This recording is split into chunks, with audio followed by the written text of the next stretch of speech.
이준섭 의원이 광주시장 선거 출마를 공식화했습니다. 이 의원은 광주 정체성에 부합하는 정의로운 후보만이 시민들의 선택을 받을 수 있다며 자신이 적임자라고 밝혔습니다. 여수 앞바다 원유 유출 사고는 부실 신고와 미숙한 사후 대처로 피해가 커졌습니다. 회사 측은 초기 신고를 소홀히 했고 해경은 추가 유출 사실도 파악하지 못했습니다. 교육자치가 흔들리고 있습니다. 교육계의 전문성과 정치적 중립성을 지키게 해달라는 교육계의 요구가 묵살된 채 교육감 선거가 치러질 가능성이 높습니다. 새로운 졸업식 문화가 확산되고 있습니다. 축제와 기부, 봉사활동 등 다양한 주제를 접목한 졸업식이 잇따르고 있습니다. 여러분 안녕하십니까? 광주 MBC 뉴스데스크입니다. 이번 여수 기름 유출 사고, 대처가 총체적 부실이었던 사실이 속속 드러나고 있습니다. GS칼텍스 측의 신고도 늦었고 해경의 대처도 엉망이었습니다. 첫 소식 나연호 기자입니다. 그리고 이번 여수 앞바다 기름 유출 문제는 안전수칙을 지키지 않은 데다가 부실 신고와 빠른 사후 대처가 미흡했던 점이 매우 유감입니다. 박근혜 대통령이 여수 기름 유출 사고와 관련해 국무회의에서 발언한 내용입니다. GS칼텍스와 해경을 염두에 둔 건데 실제 내용을 보면 더 심각합니다. 사고 당일 GS칼텍스에서는 유출된 원유가 800리터라고 발표했고 해경도 해수부에 10,000리터라고 보고했습니다. 나흘 뒤 해경의 중간 브리핑 내용은 이보다 최소 16배에서 200배가 많았습니다. 유출량 축소 의도와 초반 방제 계획에 허점이 보이는 대목입니다.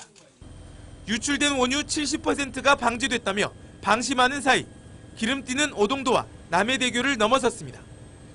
사고 이튿날 GS칼텍스의 현장 수습 과정에서 오후 내내 원유가 추가로 유출됐지만 해경은 이런 사실마저 몰랐습니다. 그거는 아닙니다. 유출되는 것은 없습니다. 현장 지휘본부도 사고 닷새 만에야 설치됐습니다. 유해 화학물질인 나프타도 7만 리터나 유출됐지만 별다른 안전대책도 없이 방제 작업에 투입됐던 어민들은 병원 신세까지 져야 했습니다. 어떤 산업 재해가 발생했을 시 피해량이라든지 어떻게 대처 요령이라든지 주민들이 인근 지역 주민들은 알고 있어야 하는데 이런 부분도 숙지가 안 돼가 있습니다.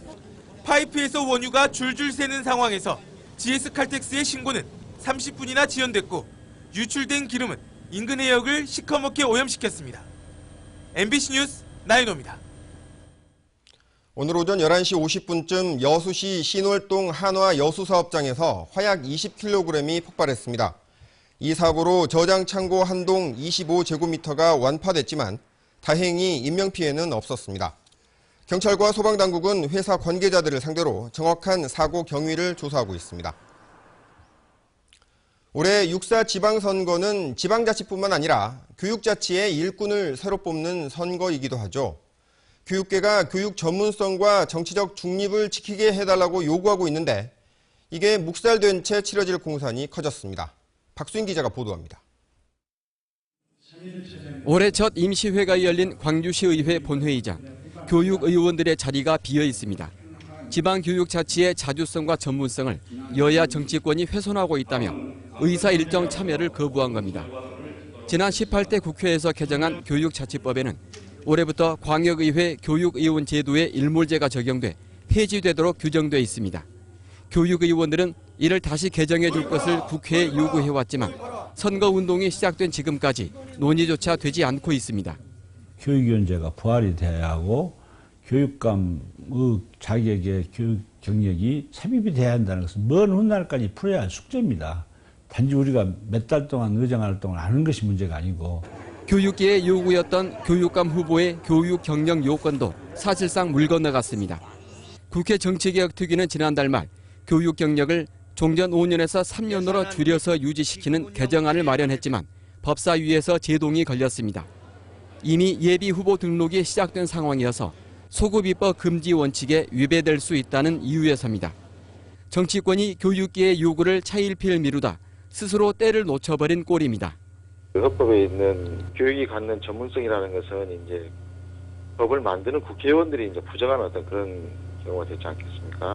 지방교육자치의 책임자를 뽑는 이번 6.4 지방선거는 교육의 전문성과 정치적 중립성을 지켜달라는 교육계의 요구가 줄줄이 묵살된 채 치러질 공산이 커졌습니다. MBC 뉴스 박수인입니다. 민주당 이용섭 의원이 정의로운 민생시장을 기치로 내걸고 광주시장 선거 출마를 선언했습니다. 이용섭 의원은 출마 기자회견에서 겜코 사건과 수영대회 공문서 위조 논란 등으로 시민들의 자존심이 크게 실추됐다며 정의로움을 잃어가고 있는 광주의 현실을 보고만 있을 수 없었다고 밝혔습니다. 또 광주 정체성에 부합하는 깨끗한 후보만이 안철수 신당 후보를 이길 수 있다며 아름다운 경쟁을 통해 시민들의 선택을 받겠다고 말했습니다. 네, 스튜디오에 이용섭 의원 모셨습니다. 안녕하십니까? 예, 안녕하십니까? 네, 이번이 시장직에 두 번째 도전하시는 거죠? 예. 4년 전에는 경선에서 아슬아슬하게 패배를 했었는데 이번에는 승산을 어떻게 보십니까? 예, 이길 것입니다. 시민들께서 도덕적이고 혁신적인 시장을 원하고 있기 때문에 이번에는 저에게 기회를 주실 것으로 믿습니다. 강훈태 시장께서는 이미 4년 동안 시민을 위해서 봉사했지 않습니까? 네. 이제 새로운 사람이 새로운 광주 역사를 쓰는 게 맞다고 봅니다. 네, 예전에는 민주당 경선 통과하는 게 본선 통과하는 것보다 어렵다. 뭐 이런 얘기가 있었습니다만 이번엔 사정이 좀 다르죠. 당내 경선을 통과해도 본선에서 안철수 세력의 후보와 또 겨뤄야 하는데 어느 승부가 더 힘들다고 보십니까? 둘 다 어렵죠. 경선의 경우에는 막강한 조직과 권한을 가지고 있는 시장과 해야 되기 때문에 어렵고 또 안철수 신당 후보는 바람을 가지고 있기 때문에 어렵습니다. 네. 그렇지만 최종 승자는 다양한 국정 경험과 전문성을 가지고 있고 도덕적이고 혁신적인 저 같은 사람이 돼야 네. 광주가 발전할 수 있기 때문에 네. 이길 수 있으리라고 생각을 합니다. 네, 의원님은 4개 부처의 수장을 지냈고 또 국회의원도 지금 두 번째 하고 계시죠. 요새 말로 하자면 스펙이라고 합니다만 경력으로 보자면 아쉬울 게 없어 보이는데 굳이 시장직에 도전하는 이유는 뭡니까? 자리나 명예를 얻기 위한 것이라면 저는 시장직에 도전하지 않았을 것입니다. 두 가지 이유 때문입니다. 우리 광주 시민들께서 언제 어디서나 나는 광주 시민이다, 광주 사람이다 이렇게 자랑스럽게 얘기할 수 있는 당당한 광주를 만들어보고 싶습니다. 또한 나는 민주당의 심장이라고 할 수 있는 광주를 변화시켜서 민주당을 변화시키고 네. 광주가 2017년 정권교체의 주역이 되도록 네. 해보고 싶습니다. 네, 오늘 출마 선언문을 보면 유난히 정의라는 단어가 많이 나오던데요. 이건 지난 4년 동안의 광주 시정을 비판하는 말로 들리던데 어떻습니까? 제가 꿈꾸는 광주는 정의롭고 풍요로운 광주입니다. 비판하자는 것이 아니고 광주의 미래를 제시하는 것입니다. 광주가 2.9%의 작은 도심에도 불구하고 전국적인 주목을 받고 있는 것은 나라가 어려울 때마다 자기 희생을 네. 통해서 역사의 물꼬를 제대로 돌렸기 때문입니다. 광주가 정의로워야 실추된 시민들의 자존심을 세울 수 있고 광주의 명예를 회복할 수 네. 있기 때문입니다. 그런데 출마 선언문에서 보자면 광주 경제가 어렵고 또 겜코 사건이나 총인 비리 같은 이런 내용들을 비판하는 내용들이 있어서 당장의 경선 경쟁자인 강훈태 시장 측이 반발하고 있습니다. 이건 의원께서 평소에 말씀해 오셨던 아름다운 경쟁과는 좀 거리가 있는 것 아닌가요? 제 출마 선언문을 읽어보시면 아시겠지만 비판을 위해서 쓴 것이 아닙니다. 사실을 적시한 것입니다. 광주의 현실을.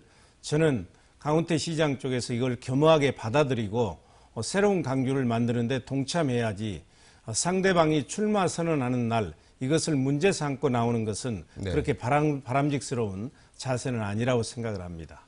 네, 기득권에 연연하지 않겠다 이런 말씀도 하셨습니다. 이거는 국회의원직을 내려놓겠다는 말씀인가요? 저는 기득권에 연연하지 않을 것입니다. 얼마 전에 제가 김한길 대표를 만나서 저는 광주시장직에 출마하면 의원직을 버리겠습니다. 이렇게 말한 적이 있습니다. 그때 김한길 대표께서는 당내 경선에서 의원직을 버리는 것은 바람직스럽지 않다. 저에게 이렇게 얘기를 했어요. 네. 그렇지만 제 생각에는 변함이 없습니다. 네, 아름다운 경쟁 기대하겠습니다. 예, 감사합니다. 이용섭 의원의 출마 선언에 대해 강훈태 시장 측은 비방으로 시작하는 출마 회견을 개탄한다고 논평했습니다. 강훈태 시장 측은 논평에서 이용섭 의원이 아름다운 경선을 주장하면서도 민선 5기 광주시정을 사실과 다르게 왜곡하거나 자의적으로 평가해 현 시장을 비방했다고 주장하며 성숙한 선거문화 정착을 위해 앞장서라고 촉구했습니다. 민주당 강기정 의원이 광역단체장 선거에서 오픈 프라이머리 제도를 도입해 공천권을 국민에게 돌려줘야 한다고 주장했습니다. 강기정 의원은 현재 민주당에서 논의 중인 당원 50%, 시민 50% 방식의 상향식 공천은 공천혁명이라고 부르기에는 부족하다며 오픈 프라이머리를 전면적으로 도입해야만 민주당의 혁신 노력을 인정받을 수 있다고 밝혔습니다. 광주 지역 초, 중등교사 임용시험의 남성 합격자 비율이 지난해보다 떨어졌습니다. 광주시 교육청에 따르면 2014학년도 공립중등교사 임용시험의 최종 합격자 136명 가운데 남성 합격자는 28%인 39명으로 지난해 남성 합격자 비율 31%보다 3%포인트 떨어졌습니다. 초등교사 합격자 남성 비율도 몇 년 동안 20%대에 머물다가 지난해 31%로 올랐지만 올해 다시 27%로 떨어졌습니다. 요란한 뒤풀이로 요맘때마다 말썽을 일으켰던 졸업식 풍경이 달라지고 있습니다. 기부와 봉사활동으로 졸업의 의미를 키우는 현장, 박영훈 기자가 소개합니다. 무릎을 꿇고 앉은 머리 위로 밀가루를 붓고 도망가는 친구를 향해 달걀을 던집니다. 교실 안팎은 뒤풀이의 흔적으로 쓰레기장을 방불케 합니다. 관행처럼 계속되던 낡은 졸업식 풍경은 이제 거의 자취를 감췄습니다. 고등학교 졸업식장에 난데없이 쌀 포대가 쌓였습니다. 졸업생 200여 명과 학부모, 교사들이 어려운 이웃에게 졸업 선물을 건네기 위해 꽃다발 대신 구입한 겁니다. 꽃다발을 받다 보면은 그게 받는 순간에는 좋지만 나중에 되면 쓸모가 이제 없어지더라고요. 낭비도 있고요. 그래서 저희가 졸업식을 어떻게 의미 있게 만들어 볼까 이렇게 고민하던 차에 이 같은 이색 졸업식이 본격 시작된 건 지난 2011년. 한 해 전 일부 학교의 이른바 알몸 뒤풀이가 무리를 일으키면서 새로운 학교 문화를 만들자는 분위기가 확산된 뒤부터입니다. 축제와 기부, 봉사활동 등 다양한 주제를 접목한 졸업식과 입학식이 등장했고 교육부는 전국 100대 학교문화 우수학교를 선정해 지원하며 격려하고 있습니다. 그러나 여전히 일회성이나 학교 홍보용 전시 행사가 많아 인성교육, 체험학습과 같은 상시 교육 프로그램으로 이어져야 한다는 지적이 많습니다. 그런 새로운 어떤 교실 수업의 어떤 모형이랄지 이런 것들이 개발이 되고 또 창의적 체험 활동이라고 하는 부분이 있습니다. 그 창의적 체험 활동이라는 부분에서 아이들이 실질적으로 그런 인성에 관한 어떤 마음이 향상될 수 있도록 새로운 시작이라는 졸업식이 제 모습을 찾아가면서 졸업생과 교사, 학부모에게 즐거운 추억을 안겨주고 있습니다. MBC 뉴스 박영훈입니다. 광주 MBC는 연말연시를 통해 모금한 불우이웃 돕기 성금을 광주 전남 사회복지 모금회에 전달했습니다.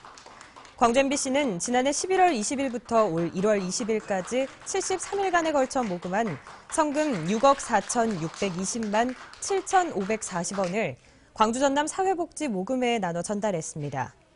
모금된 성금은 1년 전보다 5,500만 원 늘었습니다. 8일째 파업을 이어오던 나주교통노조가 내일부터 파업을 풀고 정상운행을 합니다. 나주교통노조는 기본급 인상과 근무일수 축소 등을 요구하며 지난달 29일부터 파업을 진행했습니다.